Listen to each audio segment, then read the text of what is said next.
सतगुरु की साजी निभाजी प्यारी सात संगत जी। प्यार और सत्कार से कहना धन निरंकार जी।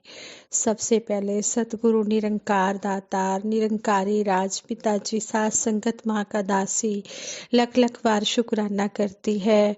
और आप सभी के आशीर्वाद से दासी ये विचार रखने जा रही है। आज के विचारों का टॉपिक है मानव जीवन और भक्ति। सात संगत जी, ये विचार करते हुए दासी से अगर कोई गलती हो जाए तो दासी को क्षमा कर देना और आगे के लिए सुमत बख्शना। सात संगत जी कहते हैं भक्ति के बिना मानव जीवन को पूर्णता नहीं मिलती और जब तक मानव शरीर मिलने के बाद मानवीय गुण नहीं आते तब तक मानव जीवन को प्राप्त करके भी मानव मानव नहीं कहलाता। इसीलिए हमारे संतों महापुरुषों ने हमेशा यही समझाया है मनुर्भव कि मनुष्य बनो। मनुर्भव का उपदेश ही दिया है।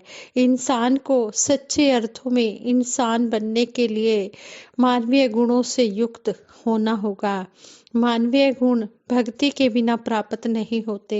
संपूर्ण अवतार वाणी में शहनशाह बाबा अवतार सिंह जी महाराज फरमाते हैं सच्चे साधु संत हरि दे इको गल फरमांदे ने दाने बीज छड्डन भगती सौ सौ गोते खांदे ने यारो रब दी भगती कर लो भगती दा फल पाओगे।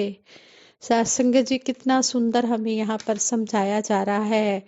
इसी तरह एक स्टोरी के रूप में भी दासी आप जी के चरणों में धर्म से युक्त विचार करेगी कि रावण राम के बाणों से विद्या रणभूमि में पड़ा अंतिम सांसें ले रहा था। भगवान श्री राम जी ने लक्ष्मण जी से कहा लक्ष्मण रावण 4 वेदों और 6 शास्त्रों का ज्ञाता है।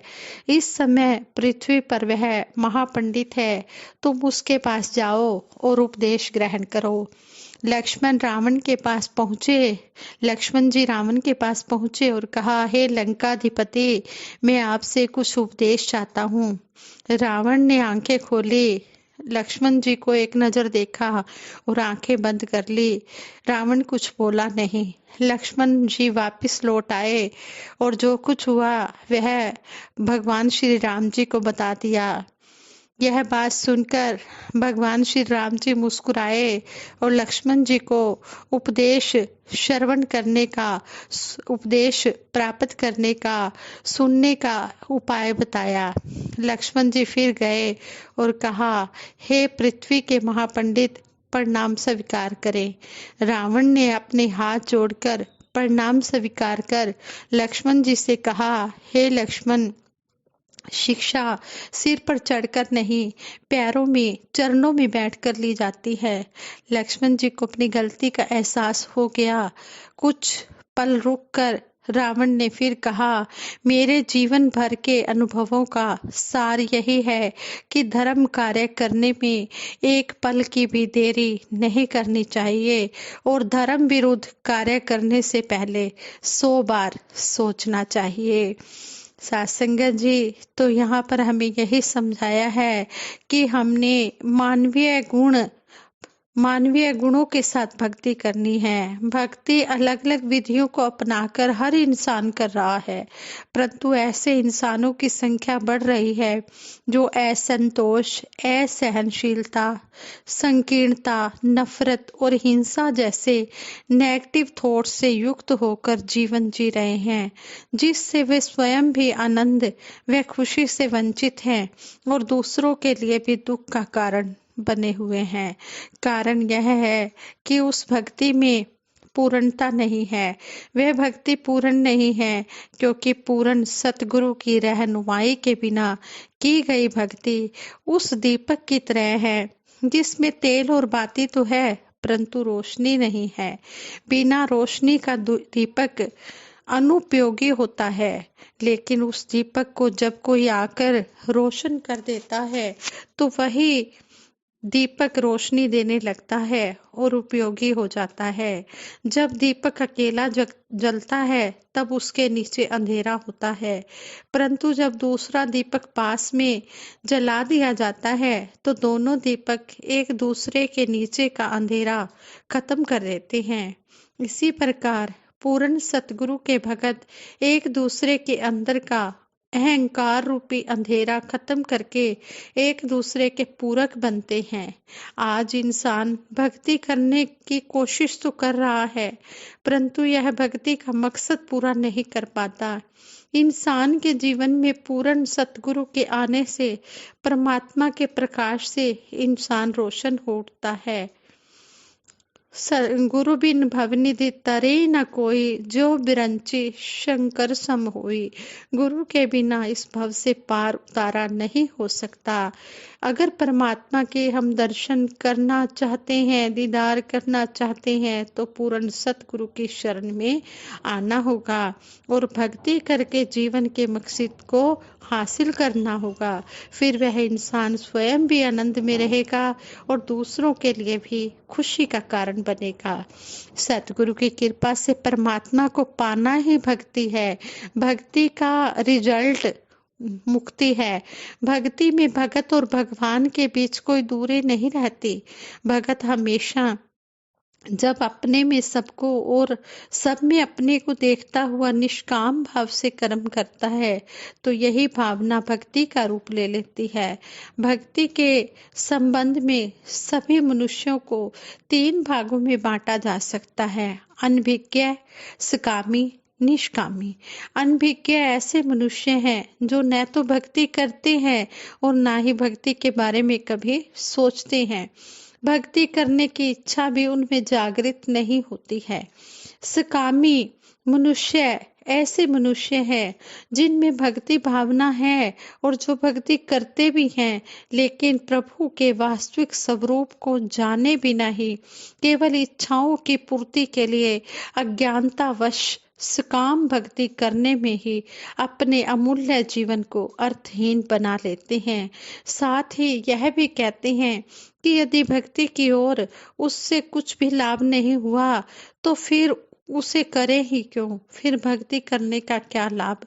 जो निष्कामी होते हैं वो ऐसे मनुष्य हैं जो ब्रह्म ज्ञान में दीक्षित हैं और जो ये शाब्दिक जानकारियों, शास्त्रों की कथा कहानियों में नहीं उलझते, बल्कि पूर्ण सतगुरु की शरण में आकर प्रभु का प्रत्यक्ष दर्शन कर भक्ति का आनंद लेते हैं।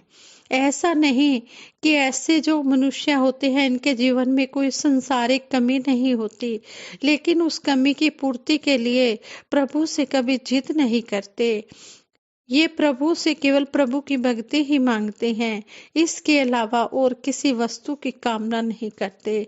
प्रभु की रजा में रहकर निष्काम भक्ति ही भक्ति को पूर्णता की ओर ले जाती है।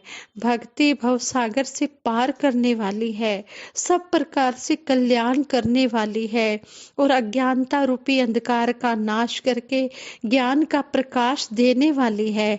परमात्मा को जानने के लिए सतगुरु की कृपा जरूरी है। सतगुरु ही ब्रह्म ज्ञान द्वारा आत्मा का परमात्मा से मेल कराते हैं। सतगुरु की बख्शिश से जब हमारी लीव प्रभु परमात्मा से जुड़ती है, तब हमारा हर काम भक्ति का रूप ले लेता है। भगवान श्री कृष्ण जी ने 4 प्रकार के भक्तों का उल्लेख किया है। उनमें से ज्ञानी भगत को शिरोमणि भगत कहा गया है, यानी कि सच्ची भक्ति का आधार प्रभु की असली पहचान ब्रह्म ज्ञान है। सतगुरु के बिना ब्रह्म ज्ञान की प्राप्ति नहीं होती। कर्म के बिना ब्रह्म ज्ञान रंग नहीं लाता, अर्थात ज्ञान, कर्म, भक्ति तीनों के मिलने से ही मुक्ति का फल मिलता है। एग्जाम्पल के लिए रसोई के काम को ही देख लीजिए। किसी सज्जन की 4 पुत्रियां हैं। पहली पुत्री को भोजन बनाने का उत्तम ज्ञान है, लेकिन ज्ञान के अनुसार भोजन बनाने का कर्म नहीं किया, तो बिना कर्म के उत्तम ज्ञान होते हुए भी भोजन नहीं बन सका। ज्ञान तो है लेकिन भोजन नहीं बनाया। जिससे कि भूख भी न मिट सके। दूसरी पुत्री की भोजन बनाने की इच्छा है, कर्म करने में रुचि है, लेकिन भोजन बनाने का उत्तम ज्ञान नहीं है, तो बिना ज्ञान के भोजन नहीं बना सकी जिससे कि भूख मिट सके।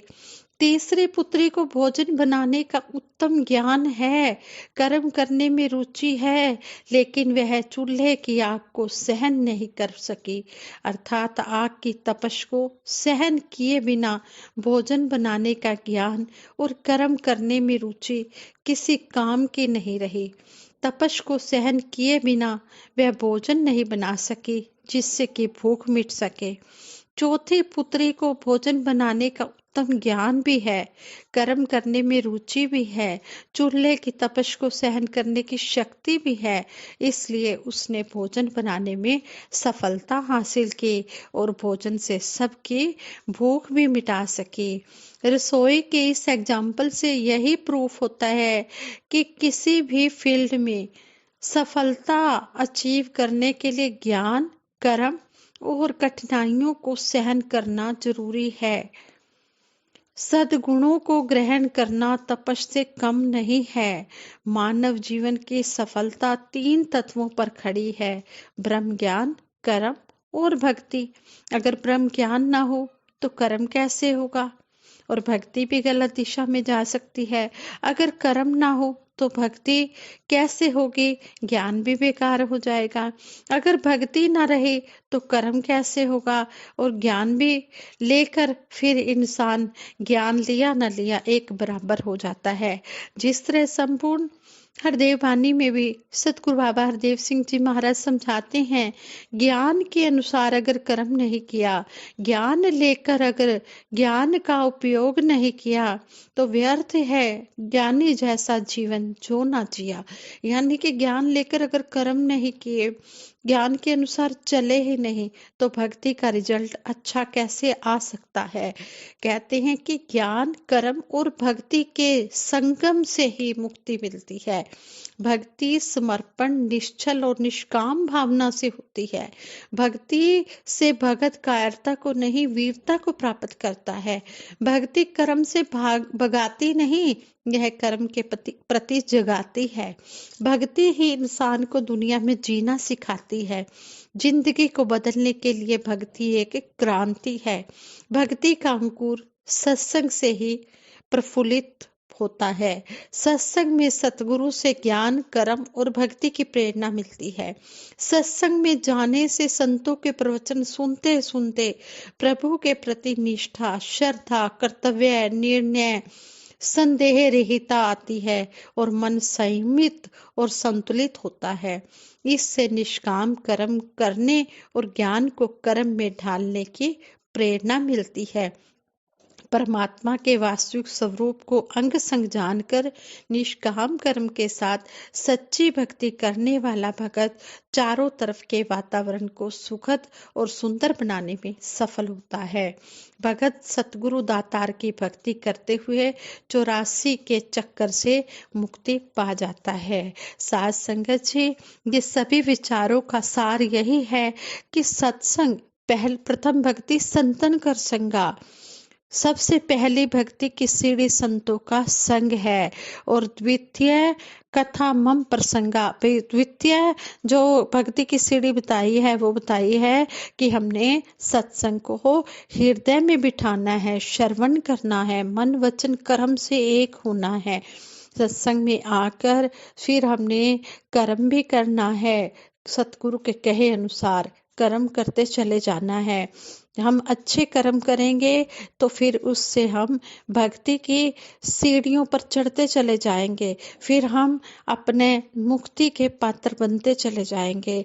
इसलिए सत्संग सबसे पहले जरूरी है। सत्संग के साथ फिर सेवा, सिमरन भी जरूरी है, और फिर उसके साथ ज्ञान के अनुसार जब कर्म होने लग जाएंगे तो फिर मुक्ति का होना भी फिर जरूरी है। फिर इंसान को मुक्ति से, कोई भी मुक्त होने से कोई नहीं रोक सकता, क्योंकि जो भी महात्मा सतगुरु के कहे अनुसार चलता चला जाता है जिस तरह एग्जाम्पल रसोई का दिया गया कि चौथी पुत्री को भोजन बनाने का उत्तम ज्ञान भी है, कर्म भी है, और उसके अंदर कठिनाइयों को सहन करने की शक्ति भी है।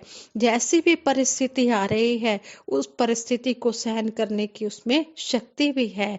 वो उसको परिस्थिति के अनुसार अपने आप को ढाल भी रहा है, तो फिर उसे सफलता हर हालत में मिलती चली जाएगी, उसकी मुक्ति होनी संभव है। साथ संगत जी, इन विचारों को हम अपने तक ही सीमित ना रखें, इनको हम सुनकर कर्म रूप में ढालकर दूसरों को भी प्रेरणा दें। जिस तरह हम सुखी हुए हैं, इसी तरह सारा संसार सुखमय जीवन जीता चला जाए। सभी के लिए यही दासी मंगल कामना करती है कि हे दातार सच्चे पातशाह, सभी को मुक्ति का पद मिले, सभी मुक्ति को हासिल करें, मुक्ति को प्राप्त करें। साथ संगत जी, प्रेम से कहना, धन निरंकार जी।